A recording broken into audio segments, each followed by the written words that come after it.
ਇੰਦਰਾ ਗਾਂਧੀ ਨੂੰ ਮਾਰੇ ਤੋਂ 5 ਸਾਲਾਂ ਦੇ ਵਿੱਚ ਬੰਦਿਆਂ ਨੂੰ ਫਾਂਸੀਆਂ ਲੱਗ ਗਈਆਂ ਤੇ ਜਿਹੜੇ ਉਸ ਸਮੇਂ ਬੰਦੇ ਮਾਰੇ ਸੀ ਉਹਨਾਂ ਦਿਨਾਂ 'ਚ ਗਲੀਆਂ 'ਚ ਉਹਨਾਂ ਦੀਆਂ ਅਜੇ FIR ਨਹੀਂ ਲੱਭਣ ਲਈਆਂ ਵੀ ਕਿੱਥੇ ਗਈਆਂ। ਜਸਟਿਸ ਮਾਰਕੰਡੇ ਕਾਲਜੂ ਨੇ ਕਿੰਨੀ ਵਾਰ ਕਹਿ ਦਿੱਤਾ ਵੀ 90% ਤੋਂ ਵੱਧ ਜਿਹੜੇ ਜੱਜ ਆ ਉਹ ਕਰਪਟ ਆ ਇਸ ਮੁਲਕ ਦੇ ਵਿੱਚ। ਮੈਂ ਹੋਰ ਕਹਿ ਸਕਦਾ ਵੀ ਬਿਨਾਂ ਸੈਟਿੰਗ ਤੋਂ ਜ਼ਮਾਨਤ ਹੀ ਨਹੀਂ ਹੋਈ ਨਹੀਂ ਸਕਦਾ। ਆਉਂਦੇ ਸਮੇਂ ਦੇ ਵਿੱਚ ਉਜਾਗਰ ਹੋ ਜਾਊਗਾ ਜਿਵੇਂ ਸਲਸੇ ਵਾਲੇ ਨੇ 5 ਕਰੋੜ ਰੁਪਈਆ ਦੇ ਕੇ ਆਪਣੀ ਜ਼ਮਾਨਤ ਚੀਫ ਜਸਟਿਸ ਪੰਜਾਬ ਹਰਿਆਣਾ ਵਜਿੰਦਰ ਜੈਨ ਕੋਲੋਂ ਲਈ ਸੀ। ਇਹਨੂੰ ਤਾਂ ਫਾਂਸੀ ਵੀ ਲਾ ਦਿਓ ਸੈਣੀ ਨੂੰ, ਉਹ ਵੀ ਘੱਟ ਆ। ਉਹ ਬੋਲੇ ਵੀ ਬਾਦਲ ਸਾਹਿਬ ਵੀ ਜੇ ਮੇਰੇ ਨਾਲ ਤੁਸੀਂ ਹੁਣ ਐ ਕੀਤੀ ਤੇ ਮੈਂ ਵੀ ਦੱਸੂਗਾ ਵੀ ਬਰਗਾੜੀ ਤੇ ਬਹਿਬਲ ਕਲਾਂ 'ਚ ਕਿਵੇਂ ਹੋਇਆ ਸੀ। ਸੋ ਇਹ ਸਾਰੀ ਕੁਛ ਜਿਹੜੀ ਪੋਲਿਟਿਕਸ ਤਾਂ ਇਨਵੋਲਵ ਹੈਗੀ ਹੈ, ਇਸ ਤੋਂ ਮੁਨਕਰ ਨਹੀਂ ਹੋਇਆ ਜਾ ਸਕਦਾ। ਪਰ ਇਹਦੀ ਜ਼ਮਾਨਤ ਹੋਣੀ ਜਿਹੜੀ ਆ ਹਜਮ ਨਹੀਂ ਹੋ ਰਹੀ ਕਿਸੇ ਨੂੰ।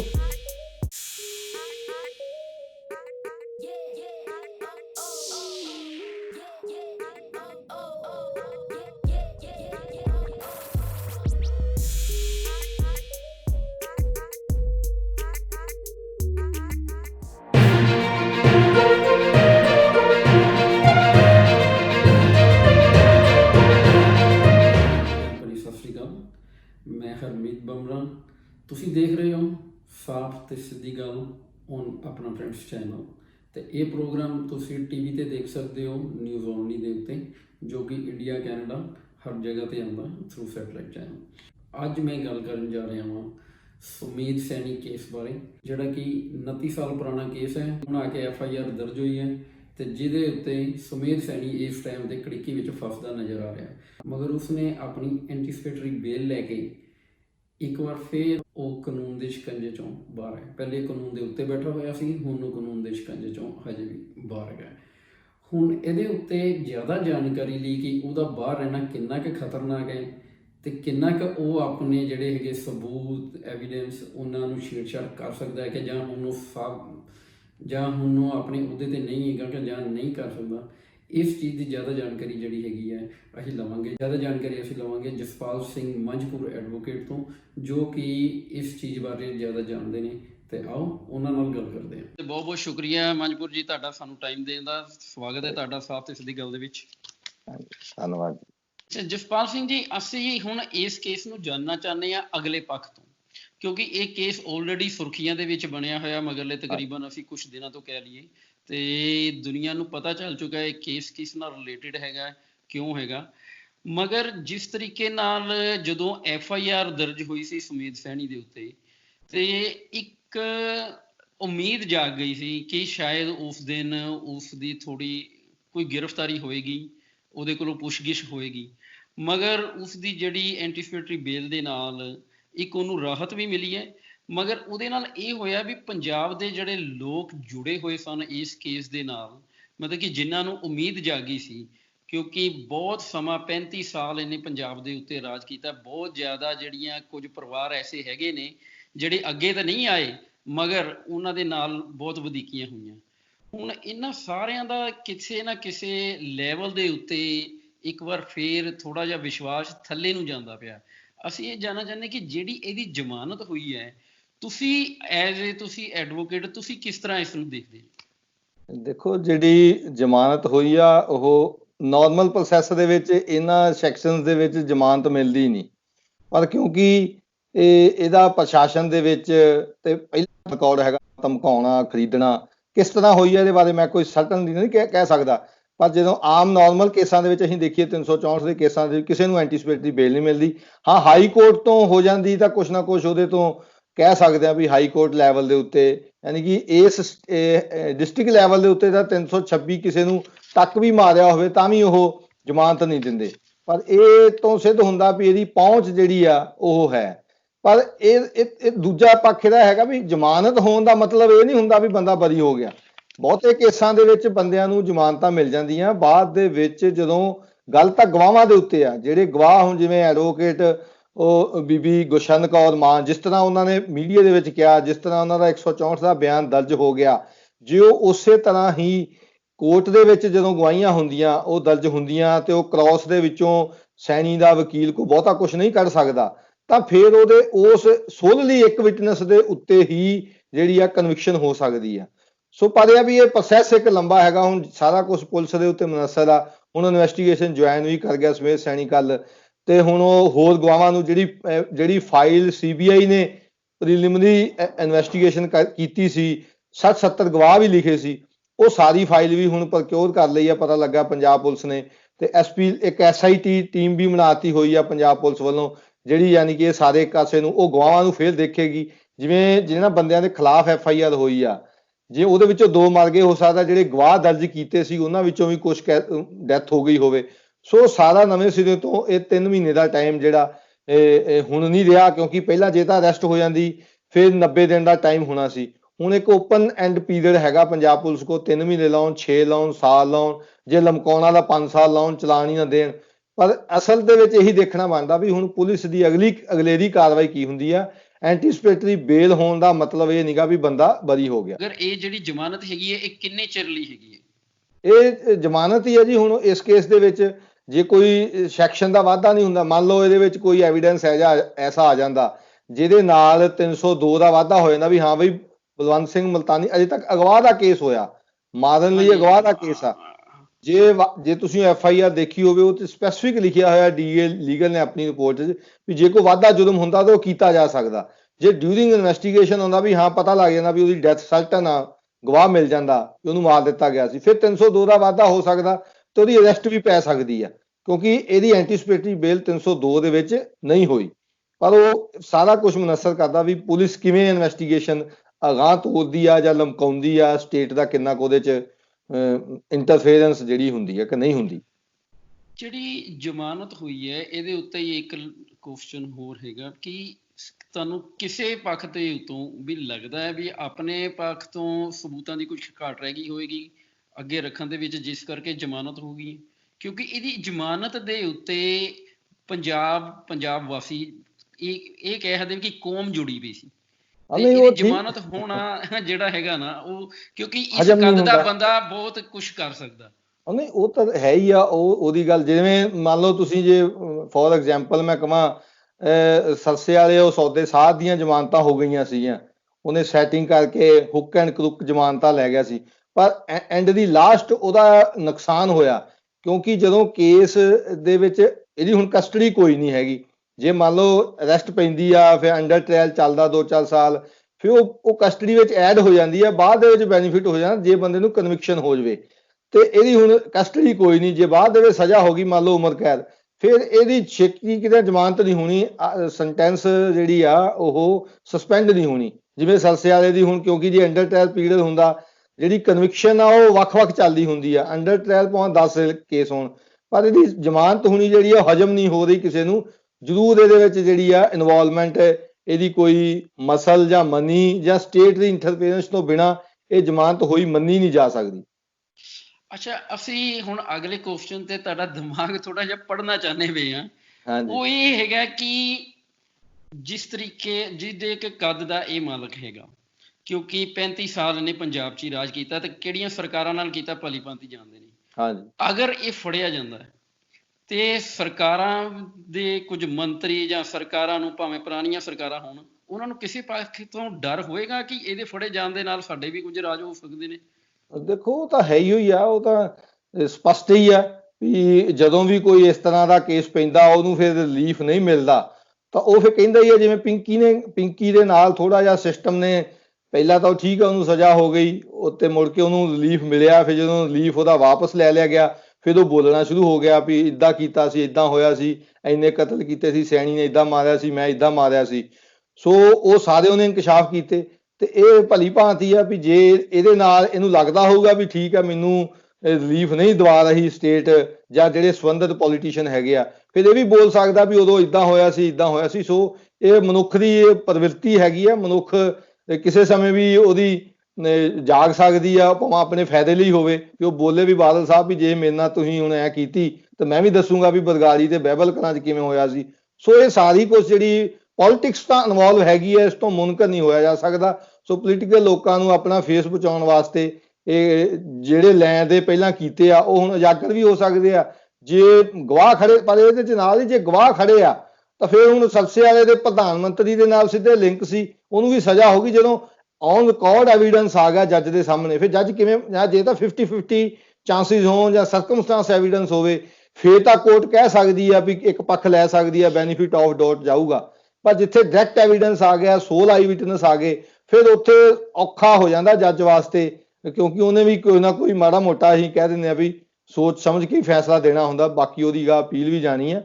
ਬਾਕੀ ਜਿੰਨਾ ਚਿਰ ਹੁੰਦਾ ਨਹੀਂ ਆਪਾਂ ਉਹਦੇ ਬਾਰੇ ਕੋਈ ਸਰਟਨ ਨਹੀਂ ਕੁਝ ਵੀ ਕਹਿ ਸਕਦੇ। ਪਰ ਤੁਸੀਂ ਵੀ ਕਿਸੇ ਟਾਈਮ ਤੇ ਸੋਚਦੇ ਹੋਵੋਗੇ ਵੀ ਇਹ ਬੰਦਾ ਅੱਜ ਵੀ ਇੰਨਾ ਕਾਬਲ ਹੈਗਾ ਕਿ ਗਵਾਹਾਂ ਨੂੰ, ਐਵੀਡੈਂਸ ਨੂੰ, ਸਬੂਤਾਂ ਨੂੰ ਗਾਂਹ ਪਛਾਂ ਕਰ ਸਕੇ? ਜਿਸ ਦਾ ਕੌਮ ਨੂੰ ਇਹੋ ਹੀ ਡਰ ਹੋਏਗਾ ਇਹਦੇ ਬਾਹਰ ਜ਼ਮਾਨਤ ਦਾ, ਹੋਰ ਇਹਦੇ ਤੋਂ ਕੋਈ ਡਰ ਨਹੀਂ ਹੋਏਗਾ ਕਿ ਇਹ ਅਗਰ ਸਬੂਤਾਂ ਨਾਲ ਛੇੜਛਾੜ ਕਰ ਸਕਦਾ, ਗਵਾਹਾਂ ਨੂੰ ਧਮਕਾ ਸਕਦਾ, ਤੇ ਫਿਰ ਇਹ ਨਹੀਂ ਦੇਖੋ, ਇਹਦੇ 'ਚ ਹੌਸਲੇ ਜ਼ਰੂਰ ਪਸਤ ਹੋਇਆ ਕਿ ਜੇ ਇੱਕ ਵਾਰੀ ਇਹਦੀ ਅਰੈਸਟ ਹੋ ਜਾਂਦੀ ਫਿਰ ਇਹ ਕੇਸ ਨਹੀਂ ਸੀ ਇਕੱਲਾ ਰਹਿਣਾ, ਫਿਰ ਹੋਰ ਬਹੁਤ ਸਾਰੇ ਜਿਹੜੇ ਕੇਸ ਆ ਉਹ ਉਜਾਗਰ ਹੋਣੇ ਸੀ, ਲੋਕਾਂ ਦੇ ਮਨਾਂ 'ਚੋਂ ਡਰ ਲੈਣਾ ਸੀ ਵੀ ਹਾਂ ਬਈ ਇਹ ਹੁਣ ਅੰਦਰ ਆ ਗਿਆ, ਹੁਣ ਆਪਾਂ ਇਹ ਤੇ ਗਵਾਹ ਬਣੀਏ ਜਾਂ ਆਪਾਂ ਉਜਾਗਰ ਕਰੀਏ ਵੀ ਕੀ ਕੀ ਕੀਤਾ। ਇਹਦੇ ਬਾਹਰ ਰਹਿਣ ਦੇ ਨਾਲ ਹੋਰ ਕੋਈ ਜਿਹੜਾ ਕੇਸ ਆ ਉਹ ਉਜਾਗਰ ਹੋਣ ਦੀ ਉਮੀਦ ਘੱਟ ਆ। ਪਰ ਨਾਲ ਦੀ ਨਾਲ ਇਹਨੂੰ ਸੈਣੀ ਮੋਟਰਸ ਵਾਲੇ ਕੇਸ ਤੇ ਜਿਹੜਾ ਚੱਲਦਾ ਹੈਗਾ ਉਹ 'ਚ ਉਹ ਪੂਰੀ ਉਮੀਦ ਹੈਗੀ ਵੀ ਉਹ 'ਚ ਉਹਨੂੰ ਸਜ਼ਾ ਹੋਊਗੀ। ਜੇ ਇੱਕ ਵਾਰੀ ਵੀ ਅੰਦਰ ਚਲਾ ਗਿਆ ਤੇ ਮੈਂ ਸਮਝਦਾ ਵੀ ਸੈਂਕੜੇ ਨਹੀਂ ਤਾਂ ਦਰਜਨਾਂ ਕੇਸ ਜ਼ਰੂਰ ਇਹਦੇ ਖਿਲਾਫ ਖੁੱਲ ਸਕਦੇ ਹੈਗੇ ਆ। ਪਰ ਇਹਦੇ ਬਾਹਰ ਰਹਿਣ ਦੇ ਨਾਲ ਜਿਸ ਤਰ੍ਹਾਂ ਦਾ ਇਹਦਾ ਪਹਿਲਾਂ ਸੁਭਾਅ ਜਾਂ ਕੰਮ ਕਰਨ ਦਾ ਤਰੀਕਾ ਸੀ, ਉਹ ਲੋਕਾਂ ਨੂੰ ਲੱਗਦਾ ਹੈਗਾ ਵੀ ਇਹਦੀ ਸੈਟਿੰਗ ਉਸੇ ਤਰ੍ਹਾਂ ਹੀ ਹੈਗੀ ਆ, ਭਾਵੇਂ ਅੱਜ ਕੋਈ ਅਫਸਰ, ਕੋਈ ਅਹੁਦਾ ਵੀ ਨਹੀਂ ਹੈਗਾ। ਇਸੇ ਕਰਕੇ ਇਹ ਕੇਸ ਤੇ ਹੁਣ ਕਨਸਨਟਰੇਟ ਕਰਕੇ ਤੇ ਇਹ ਕੇਸ ਚੱਲਣਾ ਚਾਹੀਦਾ। ਤੇ ਕਿਵੇਂ ਚਲਾਨ ਦਿੰਦੀ ਆ ਪੁਲਿਸ, ਕਦੋਂ ਦਿੰਦੀ ਆ, ਉਹ ਤੇ ਮੁਨਸਰ ਕਰਦਾ। ਗਵਾਹ ਤਾਂ ਸਾਹਮਣੇ ਦਿਸਦੇ ਹੀ ਹੈਗੇ ਆ ਵੀ ਉਹ ਦੇਣਗੇ ਗਵਾਹੀ, ਜਿਵੇਂ ਵਕੀਲ ਸਾਹਿਬ ਹੈਗੇ ਉਹਨਾਂ ਨੇ ਆਪ ਹੰਢਾਇਆ ਆਪਣੇ ਪਿੰਡੇ ਦੇ ਉੱਤੇ ਤਸ਼ੱਦਦ, ਤੇ ਉਹਨਾਂ ਦੇ ਕੇਸ ਵੀ ਇਹਨੇ ਪਾਇਆ ਇਹਦੇ ਅਟੈਕ ਵਾਲਾ, ਜਦ ਕਿ ਉਹਨਾਂ ਦਾ ਕੋਈ ਸੰਬੰਧ ਨਹੀਂ, ਉਹ ਬਰੀ ਵੀ ਹੋ ਗਏ ਉਸ ਕੇਸ ਚੋਂ। ਜੇ ਬਲਵੰਤ ਸਿੰਘ ਮਲਤਾਨੀ ਤੇ ਵੀ ਉਹ ਕੇਸ ਪੈ ਜਾਂਦਾ, ਉਹਨੂੰ ਨਾ ਮਰਡਰ ਕਰਦੇ ਤਾਂ ਫਿਰ ਉਹ ਵੀ ਬਰੀ ਹੁੰਦਾ। ਅੱਜ ਸਾਡੇ ਸਾਹਮਣੇ ਸਾਡੇ ਸਾਰਿਆਂ ਦੇ ਵਿੱਚ ਜਿਵੇਂ ਭੁੱਲਰ ਸਾਹਿਬ ਆ, ਉਹ ਭੈਣ ਜੀ ਗੁਰਸ਼ਨ ਕੌਰ ਆ, ਉਹਨਾਂ ਦੇ ਹਸਬੈਂਡ ਆ, ਉਹ ਸਾਰੇ ਸਾਡੇ ਵਿੱਚ ਦਰਮਿਆਨ ਹੁੰਦੇ। ਸੋ ਬਿਯੋਂਡ ਲਾ ਜਾ ਕੇ ਇਹਨੇ ਉਹ ਜਿਹੜੀ ਆ ਐਕਸਟਰਾ ਜੁਡੀਸ਼ੀਅਲ ਕਿਲਿੰਗ ਕੀਤੀ ਆ, ਤੇ ਸੱਚ ਤਾਂ ਉਜਾਗਰ ਹੋ ਹੀ ਜਾਂਦਾ। ਇਹ ਤਾਂ ਹੈ ਨਹੀਂ ਵੀ ਛੁਪਿਆ ਰਹਿ ਜਾਊਗਾ, ਇੱਕ ਨਹੀਂ ਤਾਂ ਦੂਜੇ ਤਰੀਕੇ ਦੇ ਨਾਲ ਸਾਹਮਣੇ ਆ ਹੀ ਜਾਂਦਾ। ਅੱਛਾ, ਇੱਕ ਚੀਜ਼ ਦੱਸੋ ਮੈਨੂੰ ਵੀ ਜਿਹੜੇ ਭੁੱਲਰ ਫੈਮਿਲੀ ਹਜੇ ਤੱਕ ਸਾਹਮਣੇ ਨਹੀਂ ਆਈ, ਤੇ ਲੱਗਦਾ ਕਿ ਹੁਣ ਜ਼ਮਾਨਤ ਤੋਂ ਬਾਅਦ, ਕਿਉਂਕਿ ਸੁਪਰੀਮ ਕੋਰਟ ਤੱਕ ਤੇ ਪਹਿਲੇ ਉਹ ਗਏ ਨੇ, ਹੁਣ ਜਦੋਂ ਕੇਸ ਅੱਗੇ ਆ ਗਿਆ, FIR ਹੋ ਗਈ, ਹੁਣ ਸਾਹਮਣੇ ਨਹੀਂ ਆਈ, ਕੋਈ ਉਮੀਦ ਬਣਦੀ ਹੈ ਜਾਂ ਨਹੀਂ? ਉਹਨਾਂ ਦੇ ਦੇਖੋ ਸਟੇਟ ਵਰਸਸ ਕੇਸ ਹੈਗਾ, ਇਹਦੇ 'ਚ ਕੋਈ ਸਾਹਮਣੇ, ਜਿਹਦੇ 'ਚ ਮਦਈ ਹੁਣ ਪਲਵਿੰਦਰ ਸਿੰਘ ਆ ਤੇ ਉਹ ਭੁੱਲਰ ਸਾਹਿਬ ਦੇ ਫਾਦਰ ਦਾ ਕੇਸ ਨਾਲ ਅਟੈਚ ਆ। ਸੋ ਭੁੱਲਰ ਫੈਮਿਲੀ ਨੂੰ ਜਾਂ ਭੁੱਲਰ ਸਾਹਿਬ ਨੂੰ ਆਪ ਆਉਣ ਦੀ ਲੋੜ ਨਹੀਂ ਹੈਗੀ। ਜੇ ਸਟੇਟ ਸਮਝਦਾ ਹੈਗਾ ਵੀ ਇੱਕ ਸਾਡਾ ਇੱਕ ਸੀਨੀਅਰ ਮੋਸਟ, ਉਹ ਵੀ ਗੈਸਟਡ ਅਫਸਰ ਸੀ ਉਹਦੇ ਫਾਦਰ ਸਾਹਿਬ ਬਲਵੰਤ ਸਿੰਘ ਭੁੱਲਰ ਸਾਹਿਬ, ਤੇ ਜੇ ਉਹਨਾਂ ਨੂੰ ਲੱਗਦਾ ਵੀ ਉਹਦਾ ਮਰਡਰ ਅਟੈਚ ਆ ਤੇ ਉਹ ਆਪੇ ਹੀ ਫੋਲੋ ਕਰੋ। ਭੁੱਲਰ ਸਾਹਿਬ ਕਿਉਂ ਆ ਕੇ ਪ੍ਰੈਸ ਕਾਨਫਰੰਸਾਂ ਕਰਦੇ ਰਹਿਣ, ਜਿਨ੍ਹਾਂ ਨੂੰ ਇੰਨਾ ਲੰਮਾ ਸਮਾਂ ਜੇਲ੍ਹਾਂ ਦੇ ਵਿੱਚ ਹੋ ਗਿਆ ਬੈਠੇ ਨੂੰ। ਸੋ ਮੈਂ ਸਮਝਦਾ ਵੀ ਇੱਕ ਉਹਨਾਂ ਦੇ ਨਾਲ ਬੇਇਨਸਾਫੀ ਹੋਈ। ਇੱਕ ਤੁਸੀਂ ਕਹਿ ਸਕਦੇ ਹੋ ਦੇ ਕਨਫੈਸ਼ਨਲ ਸਟੇਟਮੈਂਟ ਤੇ ਉਹਨਾਂ ਨੂੰ ਫਾਂਸੀ ਲਾਤੀ, ਤੇ ਸਮੀਰ ਸੈਣੀ ਨੂੰ ਦਿਓ ਹਾਂ ਕਨਫੈਸ਼ਨ ਉਹਦਾ ਲਈਏ ਤੇ ਉਹਨੂੰ ਫਾਂਸੀ ਕਰਦੀ ਹੈ ਕੋਰਟ। ਸੋ ਉਹਨਾਂ ਉਸ ਪਰਿਵਾਰ ਦੇ ਨਾਲ, ਉਹਨਾਂ ਦੀ ਮਾਤਾ ਜੀ ਗੈਸਟਡ ਅਫਸਰ ਸੀ, ਉਹਨਾਂ ਨੂੰ ਨੌਕਰੀ ਛੱਡਣੀ ਪਈ। ਫਾਦਰ ਸਾਹਿਬ ਦੀ ਡੈਥ ਜਿਹੜੀ ਆ ਸਿਵਲ ਕੋਰਟ ਬਠਿੰਡੇ ਲਾ ਕੇ ਡੈਥ ਡਿਕਲੇਅਰ ਕੀਤਾ ਗਿਆ ਉਹਨਾਂ ਨੂੰ, ਫਿਰ ਉਹਨਾਂ ਦਾ ਜਿਹੜਾ ਕੋਈ ਪ੍ਰਾਪਰਟੀ ਦਾ ਹੁੰਦਾ ਪੁਰਾਣਾ, ਉਹ ਸਾਰਾ ਸੋਲਵ ਹੋ ਸਕਿਆ। ਸੋ ਉਹਨਾਂ ਦੇ ਸਾਹਮਣੇ ਆਉਣ ਜਾਂ ਨਾ ਆਉਣ ਦਾ ਕੋਈ ਮਤਲਬ ਨਹੀਂ, ਸਟੇਟ ਕੇਸ ਆ। ਸਟੇਟ ਆਪਣੇ ਆਪ ਸੂਓ ਮੋਟੋ ਇਨਵੈਸਟੀਗੇਸ਼ਨ ਅਫਸਰ ਜਿਹੜਾ, ਕਿਉਂਕਿ ਅਟੈਚ ਆ ਉਹ ਸੇਮ ਕੇਸ ਦੇ ਨਾਲ ਆ, ਉਹਨਾਂ ਨੂੰ ਆਪੇ ਹੀ ਲੈ ਕੇ, ਗਵਾਹ ਆਲਰੇਡੀ ਰਿਕਾਰਡਡ ਹੈਗੇ ਆ। ਤੇ ਭੁੱਲਰ ਸਾਹਿਬ ਦੀ ਤਾਂ ਗਵਾਹੀ ਹੈ ਨਹੀਂ ਸੀ ਉਹ 'ਚ ਕੋਈ ਵੀ, ਉਹਨਾਂ ਦੇ ਰਿਸ਼ਤੇਦਾਰਾਂ ਦੀ ਸੀਗੀ ਬਠਿੰਡੇ, ਉਹ ਅੱਜ ਵੀ ਤਿਆਰ ਆ ਗਵਾਹੀ ਦੇਣ ਨੂੰ। ਜੇ ਪੁਲਿਸ ਵਾਲੇ ਉਹਨਾਂ ਦੀ ਰਿਕਾਰਡ ਕਰਨਗੇ ਤਾਂ ਉਹ ਗਵਾਹੀ ਦੇਣਗੇ। ਅੱਛਾ, ਹੁਣ ਅਸੀਂ ਇਹਦੇ ਤੇ ਆ ਜਾਈਏ ਕਿ ਜਿਵੇਂ ਇਸ ਕੇਸ ਨੂੰ 29 ਸਾਲ ਬਾਅਦ ਇਹਦੇ ਤੇ FIR ਦਰਜ ਹੋਈ ਹੈ, ਪਤਾ ਵੀ ਇਹ ਚੱਲ ਰਿਹਾ ਕਿ ਪਹਿਲੇ ਵੇਟ ਕਰਦੇ ਪਏ ਸੀ ਇਹਦੀ ਰਿਟਾਇਰਮੈਂਟ ਦੀ। ਤੁਸੀਂ ਵੀ ਵਕੀਲ ਜੇ, ਤੇ ਇਹ ਚੀਜ਼ ਇੱਕ ਜੱਗ ਜ਼ਾਹਰ ਹੋ ਗਈ ਹੈ ਕਿ ਪੂਰੇ ਦੇਸ਼ ਦੇ ਵਿੱਚ ਜਦੋਂ ਇਹੋ ਜਿਹੇ ਕੱਦ ਵਰਗੇ ਬੰਦੇ ਹੁੰਦੇ ਨੇ, ਇਹੋ ਜਿਹੀ ਅਫਸਰਸ਼ਾਹੀ ਹੁੰਦੀ ਹੈ, ਤੇ ਲੋਕਾਂ ਨੂੰ ਆਪਣੇ ਨਿਆਂ ਵਾਸਤੇ ਇੰਨਾ ਕੁ ਚਿਰ ਵੇਟ ਕਰਨਾ ਪੈਂਦਾ। ਇਸ ਤੋਂ ਘੱਟ ਦੇ ਕੰਮ ਚੱਲਦਾ ਨਹੀਂ। ਜਦ ਜਾਂ ਤੇ ਉਹ ਰਿਟਾਇਰ ਹੋਵੇ ਜਾਂ ਉਹ ਕਿਤੇ ਖੱਬੇ ਸੱਜੇ ਹੋਵੇ। ਜੇਕਰ ਸਰਕਾਰਾਂ ਉਹਦਾ ਸਾਥ ਦਿੰਦੀਆਂ ਤੇ ਕਮ ਸੇ ਕਮ 30 ਸਾਲ, ਕਿਉਂਕਿ ਇਹ ਇੱਕ ਕੇਸ ਨਹੀਂ ਹੈਗਾ, ਇਹੋ ਜਿਹੇ ਕਈ ਕੇਸ ਹੈ ਜਿਨ੍ਹਾਂ ਦੇ ਵਿੱਚ ਰਾਜਨੇਤਾ ਹੋ ਜਾਣ, ਅਫਸਰਸ਼ਾਹੀ ਹੋ ਜੇ, ਹੁਕਮਰਾਨ ਹੋ ਜਾਣ, ਉਹਨਾਂ ਨੂੰ 29-30 ਸਾਲ ਖੁਆਰੀ ਕਰਨੀ ਪੈਂਦੀ ਹੈ। ਇਹ ਸਾਡੇ ਕਾਨੂੰਨ ਦੀ ਘਾਟ ਹੀ ਹੈ ਕਿ ਕਹਿ ਸਕਦੇ ਹਾਂ ਆਪਾਂ? ਇਹ ਦੇਖੋ ਪੋਲੀਟੀਕਲ ਇੰਟਰਫੇਰੈਂਸ ਹੈਗੀ ਆ ਸਟੇਟ ਦੀ। ਉਹਨੇ ਸਮੇਧ ਸੈਣੀ ਨੂੰ ਕੋਈ ਚਾਅ ਨਹੀਂ ਸੀਗਾ ਬੰਦੇ ਮਾਰਨ ਦਾ, ਉਹਦੇ ਪਿੱਛੇ ਸਟੇਟ ਸੀ ਜਿਹਨੂੰ ਡੀਪ ਸਟੇਟ ਕਹਿੰਦੇ ਆ। ਸਟੇਟ ਦੀ ਪਾਲਿਸੀ ਦੇ ਤਹਿਤ ਹੀ ਕੀਤਾ ਗਿਆ, ਜਿਹੜੀ ਕੋਈ ਅੰਡਰਗਰਾਉਂਡ ਸਟੇਟ ਦੀ ਪਾਲਿਸੀ ਸੀਗੀ। ਸੋ ਉਹਦੇ ਤਹਿਤ ਹੀ ਉਹਨਾਂ ਨੇ ਕੀਤਾ। ਪਰ ਇਹ ਆ ਵੀ ਜਿਹੜੇ ਹਾਲਾਤ ਬਦਲ ਜਾਂਦੇ, ਇਸ ਕਰਕੇ ਸਟੇਟ ਨੂੰ ਕਰਨਾ ਪੈਂਦਾ। ਹਾਲਾਤ ਸਦਾ ਇੱਕੋ ਜਿਹੇ ਨਹੀਂ ਰਹਿੰਦੇ। ਸੋ ਇਹ ਆ ਵੀ ਡੀਪ ਸਟੇਟ ਦੇ ਇਹ ਬੰਦੇ ਆ, ਠੀਕ ਆ। ਉਹਨਾਂ ਨੇ ਕੁਝ ਕਿਹਾ ਵੀ ਖਤਮ ਕਰੋ ਨੌਜਵਾਨਾਂ ਨੂੰ, ਇਹਨਾਂ ਨੇ ਕੁਝ ਵੱਧ ਵੀ ਕੀਤਾ। ਜਿਹੜੀ ਇਹ ਹੈ ਨਹੀਂ ਵੀ ਇਹਨਾਂ ਨੇ ਕੋਈ ਆਪਣੀ ਮਰਜ਼ੀ ਦੇ ਨਾਲ ਸਾਰਾ ਕੁਝ ਕੀਤਾ, ਇਹਨਾਂ ਨੇ ਮਨ ਮਰਜ਼ੀਆਂ ਵੀ ਕੀਤੀਆਂ। ਪਰ ਜਿਨ੍ਹਾਂ ਨੇ ਸਟੇਟ ਦੇ ਮੁਤਾਬਕ ਨਹੀਂ ਕੀਤਾ, ਉਹ ਹਮੇਸ਼ਾ ਖੁੱਡੇ ਲੈਣ ਲਾਏ ਰੱਖੇ। ਸਟੇਟ ਨੇ ਜਿਹੜੇ ਨਾ ਕਰਦੇ ਸੀ ਝੂਠੇ ਪੁਲਿਸ ਮੁਕਾਬਲੇ ਬਣਾਉਣ ਤੋਂ, ਉਹ ਸਾਰੇ ਖੁੱਡੇ ਲੈਣ ਜਾਂ ਹੈੱਡਕੁਆਟਰਾਂ ਦੇ ਵਿੱਚ ਰੱਖੇ। ਜਿਹੜੇ ਅਫਸਰਾਂ ਨੇ ਚਾਹ ਆਪਣੇ ਤਗਮੇ ਵਧਾਉਣ ਦੇ ਲਈ ਨੌਜਵਾਨਾਂ ਦਾ ਸ਼ਿਕਾਰ ਖੇਡਿਆ, ਉਹਨਾਂ ਨੂੰ ਸਟੇਟ ਨੇ ਪ੍ਰਮੋਟ ਕੀਤਾ। ਹੁਣ ਸਮੇਧ ਸੈਣੀ ਨੂੰ ਤਾਂ ਜਦੋਂ ਸੈਣੀ ਮੋਟਰ ਵਾਲਾ ਕੇਸ ਹੀ ਖੁੱਲ ਗਿਆ, ਉਸ ਤੋਂ ਬਾਅਦ ਉਹਨੂੰ ਸਸਪੈਂਡ ਕਰਕੇ ਤੇ ਉਹਨੂੰ ਘਰੇ ਬਿਠਾਉਣਾ ਚਾਹੀਦਾ ਸੀ। ਸਟੇਟ ਕਿਹੜੇ ਨਿਯਮਾਂ ਦੇ ਤਹਿਤ ਇੱਕ ਚਾਰਜ ਕੀਤਾ ਹੋਇਆ ਬੰਦਾ ਕੋਰਟ ਦਾ ਡੀਜੀਪੀ ਲੱਗ ਜਾਂਦਾ, ਜਿਹੜਾ ਆਪ ਕ੍ਰਿਮੀਨਲ ਚਾਰਜਿਸ ਦੇ ਵਿੱਚ ਫਸਿਆ ਹੋਇਆ ਉਹਨੂੰ ਡੀਜੀਪੀ ਉਹ ਕਿਹਨੇ ਲਾਇਆ? ਸਟੇਟ ਨੇ ਲਾਇਆ। ਸੋ ਸਟੇਟ ਪਾਲਿਸੀ ਦੇ ਤਹਿਤ ਹੀ ਕੀਤਾ ਗਿਆ। ਹਾਂ, ਇੰਟਰਨੈਸ਼ਨਲ ਹਾਲਾਤ ਬਦਲਦੇ, ਪੋਲੀਟੀਕਲ ਹਾਲਾਤ ਬਦਲਦੇ ਤੇ ਇਹੋ ਜਿਹੇ ਫੈਸਲੇ ਲੈਣੇ ਪੈਂਦੇ ਆ। ਇਸੇ ਕਰਕੇ ਇਸ ਖਿੱਤੇ ਦੇ ਵਿੱਚ ਸ਼ਾਂਤੀ ਨਹੀਂ ਰਹਿੰਦੀ। ਜਦੋਂ ਕੁਐਲਿਟੀ ਬਿਫੋਰ ਲਾ ਹੀ ਹੈ ਨਹੀਂਗਾ, ਤੇ ਫਿਰ ਚੀਕਾਂ ਕਾਹਨੂੰ ਮਾਰਦੀ ਹੈ ਸਟੇਟ ਵੀ ਸ਼ਾਂਤੀ ਕਿਉਂ ਨਹੀਂ ਰਹਿੰਦੀ, ਲੋਕ ਹਥਿਆਰ ਕੋ ਚੁੱਕਦੇ ਆ। ਫਿਰ ਕਿਉਂ ਚੁੱਕਣ, ਕਿਉਂ ਨਾ ਚੁੱਕਣ ਜਦੋਂ ਤੁਸੀਂ ਇਨਸਾਫ ਨਹੀਂ ਦੇਣਾ। ਇੰਦਰਾ ਗਾਂਧੀ ਨੂੰ ਮਾਰੇ ਤੋਂ 5 ਸਾਲਾਂ ਦੇ ਵਿੱਚ ਬੰਦਿਆਂ ਨੂੰ ਫਾਂਸੀਆਂ ਲੱਗ ਗਈਆਂ, ਤੇ ਜਿਹੜੇ ਉਸ ਸਮੇਂ ਬੰਦੇ ਮਾਰੇ ਸੀ ਉਹਨਾਂ ਦਿਨਾਂ 'ਚ ਗਲੀਆਂ 'ਚ, ਉਹਨਾਂ ਦੀਆਂ ਅਜੇ FIR ਨਹੀਂ ਲੱਭਣ ਡਈਆਂ ਵੀ ਕਿੱਥੇ ਗਈਆਂ। ਇਸੇ ਤਰ੍ਹਾਂ ਹੀ ਇਹ ਆ। ਇਹੋ ਹੀ ਮੇਰਾ ਮੇਨ ਕੁਐਸਚਨ ਸੀਗਾ, ਜਿਹਦਾ ਤੁਸੀਂ ਆਨਸਰ ਬੜਾ ਬਖੂਬੀ ਦੇ ਦਿੱਤਾ ਕਿ ਜਿਹਦੇ ਪਿੱਛੇ ਸਰਕਾਰਾਂ ਆ ਜਾਂਦੀਆਂ, ਉਹ ਕੇਸਾਂ ਦੀ ਕੋਈ ਪੈਰਵਾਈ ਨਹੀਂ, ਕੋਈ ਕੁਝ ਨਹੀਂ। ਉਹ 30-35 ਸਾਲ ਲੈ ਕੇ ਚੱਲੋ ਜਾਂ ਬੰਦਾ ਵੇਟ ਕਰਦਾ ਰਹੇ। ਹੁਣ ਇਸੇ ਦੀ ਤਰ੍ਹਾਂ ਹੀ ਇਹਨਾਂ ਬੰਦਿਆਂ ਨੇ ਜਿਹੜਾ ਕਾਨੂੰਨ ਦੇ ਉੱਤੇ ਵਿਸ਼ਵਾਸ ਉਦੋਂ ਜ਼ਿਆਦਾ ਖਤਮ ਹੋ ਜਾਂਦਾ ਜਦੋਂ ਵਕੀਲ ਜਿਹੜੇ ਹੈਗੇ ਨੇ, ਜਸਟਿਸ ਤਾਂਜਲੀ ਵਰਗਿਆਂ ਨੇ ਇਹਨਾਂ ਦੇ ਉੱਤੇ ਇਲਜ਼ਾਮ ਲਾਇਆ ਸੀ ਕਿ ਅਗਰ ਇਹ ਜਸਟਿਸ ਤਾਂਜਲੀ ਵਰਗਿਆਂ ਨੂੰ ਅਗਰ ਇਹ ਧਮਕੀਆਂ ਦੇ ਸਕਦੇ ਨੇ, ਡਰਾ ਸਕਦੇ ਨੇ, ਉਹਨਾਂ ਨੂੰ ਮਾਰਨ ਦੀਆਂ ਧਮਕੀਆਂ, ਇੱਕ ਆਮ ਇਨਸਾਨ ਲਈ ਕੀ ਨਿਆਂ ਰਹਿ ਜਾਏਗਾ? ਦੇਖੋ, ਉਹਦੇ 'ਚ ਸਿਰਫ ਜਸਟਿਸ ਝਾਂਜੀ ਨਹੀਂ, ਜਸਟਿਸ ਮਹਿਤਾਬ ਸਿੰਘ ਗਿੱਲ ਦੀਆਂ ਇਹਨੇ ਵਿਜੀਲੈਂਸ ਬਿਊਰੋ ਦੇ ਉਹ DG ਹੁੰਦਿਆਂ ਹੋਇਆਂ ਉਹਦੀਆਂ ਕਨਵਰਸੇਸ਼ਨਾਂ ਇਲੀਗਲ ਫੋਨ ਕਾਲਿੰਗ ਟੇਪ ਕੀਤੀਆਂ, ਤੇ ਉਹਦੇ ਆਧਾਰ ਦੇ ਉੱਤੇ ਸੁਪਰੀਮ ਕੋਰਟ ਨੇ ਇਹਦਾ ਇਹ ਕੇਸ ਖਾਰਜ ਕੀਤਾ। ਜਸਟਿਸ BS ਚੌਹਾਨ ਨੇ ਉਹਨੇ ਜਾਨੀ ਕਿ ਇਹਨੂੰ ਫੇਵਰ ਕੀਤਾ ਉਸ ਕੇਸ ਦੇ ਵਿੱਚ। ਜਦੋਂ ਜਸਟਿਸ ਮਾਰਕੰਡੇ ਕਾਰਜੂ ਕੋਲ ਕੇਸ ਆਇਆ, ਉਦੋਂ ਇਹਨੇ ਬਹਾਨੇਬਾਜ਼ੀਆਂ ਲਾ ਕੇ ਉਹ ਨਹੀਂ ਹੋਣ ਦਿੱਤੀ, ਬਹਿਸ ਨਹੀਂ ਹੋਣ ਦਿੱਤੀ। ਜਦੋਂ ਜਸਟਿਸ ਨਿੱਜਰ ਕੋਲ ਕੇਸ ਆਇਆ, ਉਦੋਂ ਨਹੀਂ ਬਹਿਸ ਹੋਣ ਦਿੱਤੀ।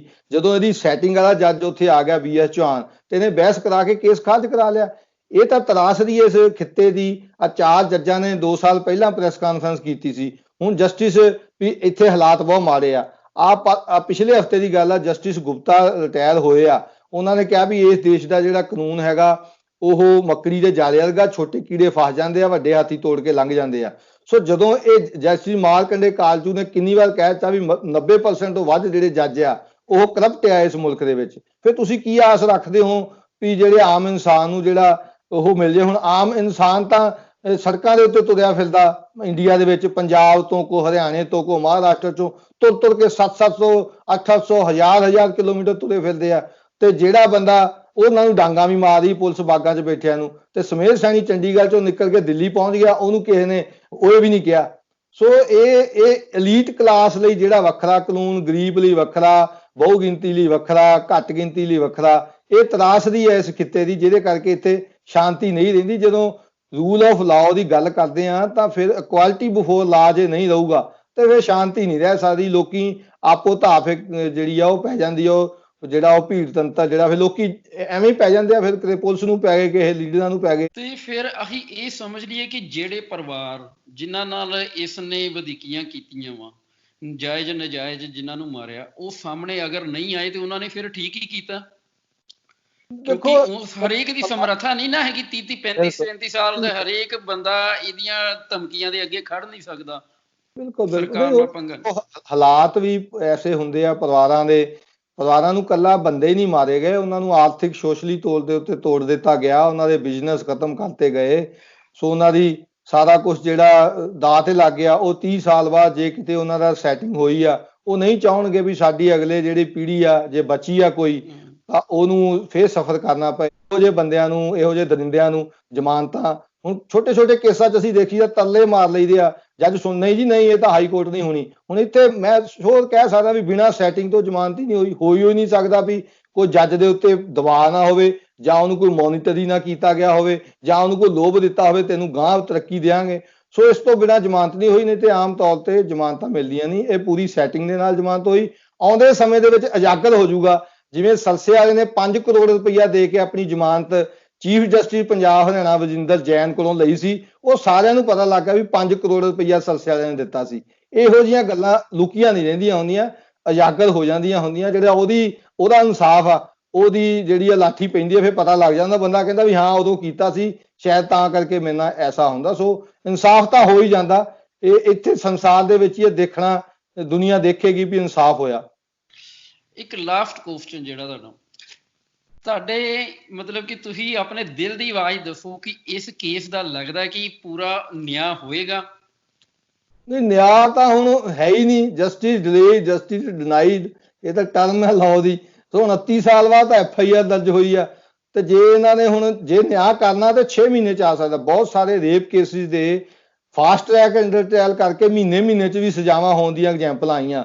ਚਲਾਨ ਤੋਂ ਬਾਅਦ 6 ਮਹੀਨੇ ਦੇ ਵਿੱਚ ਜੇ ਫੈਸਲਾ ਹੋ ਜਾਂਦਾ ਫਿਰ ਨਿਆਂ ਕਹਿ ਸਕਦੇ ਆ। ਜੇ ਇਹਨੂੰ ਫਿਰ 10 ਸਾਲ ਲੱਗਣੇ ਤੇ ਫਿਰ ਤਾਂ ਕੋਈ ਨਿਆਂ ਨਹੀਂ। ਬੰਦਿਆਂ ਦੀਆਂ ਇੱਕ ਪੀੜ੍ਹੀ, ਦਰਸ਼ਨ ਸਿੰਘ ਮੁਲਤਾਨੀ ਡੈਥ ਹੋ ਗਈ, ਉਹਨਾਂ ਦੀ ਆਪਣੇ ਪੁੱਤ ਦੀ ਲਾਸ਼, ਉਹਨਾਂ ਨੂੰ ਅਜੇ ਡੈਥ ਵੀ ਨਹੀਂ ਡਿਕਲੇਅਰ ਕੀਤਾ ਗਿਆ, ਉਹਨਾਂ ਨੂੰ ਡੈਥ ਸਰਟੀਫਿਕੇਟ ਵੀ ਨਹੀਂ ਮਿਲਿਆ ਹੋਣਾ ਮੈਨੂੰ ਲੱਗਦਾ ਅਜੇ ਤੱਕ। ਤੇ ਉਹਨਾਂ ਦਾ ਹੁਣ ਭਰਾ ਕਰ ਰਿਹਾ, ਨਹੀਂ ਮਿਲੂਗਾ ਉਹਨਾਂ ਦਾ ਮੁੰਡਾ ਕਰੂਗਾ। ਸੋ ਇੰਨਾ ਲੰਬਾ ਦੌਰ ਤਾਂ ਇਨਸਾਫ ਹੈ ਨਹੀਂ। ਇਹਨੂੰ ਤਾਂ ਫਾਂਸੀ ਵੀ ਲਾ ਦਿਓ ਸੈਣੀ ਨੂੰ, ਉਹ ਵੀ ਘੱਟ ਆ। ਉਹ ਵੀ ਘੱਟ, ਸਹੀ ਗੱਲ। ਉਮਰ ਆਪਣੀ ਉਹਨਾਂ ਨੇ ਤਕਰੀਬਨ ਕੱਢ ਚੁੱਕੇ ਨੇ ਇਸੇ ਤਰੀਕੇ ਨਾਲ। ਹਾਂਜੀ। ਤੇ ਬਹੁਤ ਬਹੁਤ ਸ਼ੁਕਰੀਆ ਜਸਪਾਲ ਸਿੰਘ ਜੀ ਤੁਹਾਡਾ ਸਾਨੂੰ ਟਾਈਮ ਦੇਣ ਦਾ। ਤੇ ਜੋ ਕੇਸ ਅੱਗੇ ਵੱਧਦਾ ਤਾਂ ਅਸੀਂ ਤੁਹਾਡੇ ਕੋਲ ਇਨ ਟੱਚ ਰਵਾਂਗੇ, ਇਨਫੋਰਮੇਸ਼ਨ ਲੈਂਦੇ ਰਵਾਂਗੇ। ਤੇ ਇੱਕ ਵਾਰ ਫਿਰ ਤੋਂ ਪਿਆਰ।